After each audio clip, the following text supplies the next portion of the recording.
Hey guys, time for a Dragon Ball Super theory.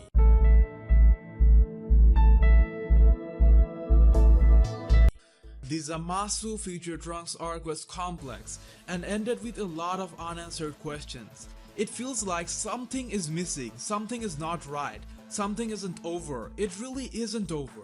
Using the Super Dragon Balls, Zamasu wished for immortality.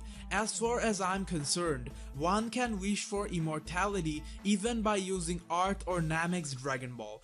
But since Zamasu did it using Super Dragon Balls, it must stand for something. It means there's no way Zamasu's life can be ended.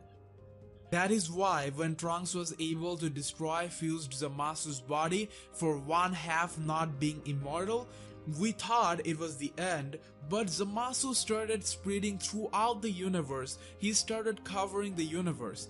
In a way, he was making the earth his body. That is when Zamasu's physical form was destroyed. His life force or spirit started conquering another form.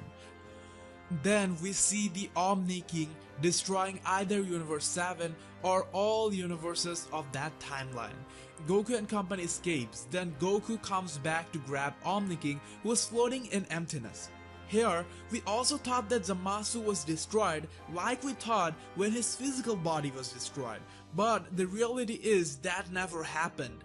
Just like Zamasu changed his form from a physical body to covering planets, this time he got in the only thing that remained after the universe was destroyed, the Omni King himself. This happened before Goku got back with the time machine. Since Omni King is very powerful, Zamasu perhaps failed to get control initially but is now getting control, but not acting out, instead waiting for the right moment. Or he got to control all the time. And Goku made his biggest mistake by bringing him over to U7. If you notice the trailer for Universal Survival Arc, the future Omni King has been highlighted by red color, and when they cross there's a glimpse of green. Green represents Zamasu, obviously.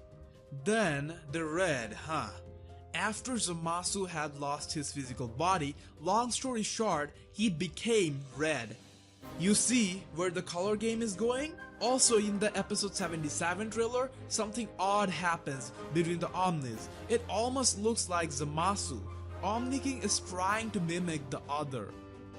This solves another problem. If you look back at DBZ, all the villains were depicted as the strongest character in existence when they attacked. Like, when they were battling Frieza, we didn't know of a single character, good or bad, that is stronger than him. Our fighters Goku surpassed and then defeated him. Same case with Cell, Boo, and others. But till now in Super, we didn't have a single genuine villain threat. A villain who is the strongest character. Golden Frieza never felt like a real threat, as we knew Beerus and Whis are there. If shit goes wrong, they will make it right. And that is exactly what happened. Nothing in Universe 6 vs 7 arc either. Then we come to Zamasu, and even then we knew that if it came down to it, Goku would get help from Beerus, Whis, or the Omni King. Especially because he had the Omni button. You never feel the tension and seriousness you felt in DBZ because of that. Also, Omni King finishing Zamasu is weird. That is also not the classic style. In short, we need a villain to be the most powerful character in the show to pose a threat that Goku and company can't escape by using God Friend's card. But the problem is, God of Everything is Goku's friend, and you can't come up with a villain stronger than the Omni King that easily. So, they decided to make the Evil Omni King or the Zamasu King.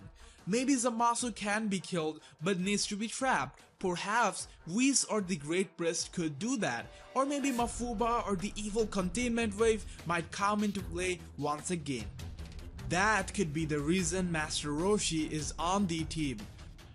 Mafuba was brought up suddenly in the series and didn't amount to anything. You might think that was a throwback, but why would they do a desperate throwback in such a serious situation? Goku spent his entire day learning Mafuba, then again it is referenced in the manga. So that might be one of the ways, but make sure to check out my theory about the Great Priest and how he might be the answer to this all. The link will be attached in the description down below. Again guys, reality check, this was just a theory. Everything that I said up to this point is according to that theory and is very speculation based. My tone was as if I'm sure that's what's going to happen because I didn't want to mention things like according to the theory over and over again. The thing is, it's very unlikely that the future Omni King is being controlled by Zamasu. We don't have any official confirmation regarding that. However, I truly believe something is wrong with the future Omni King, and by the time the arc ends, we might be left with only one.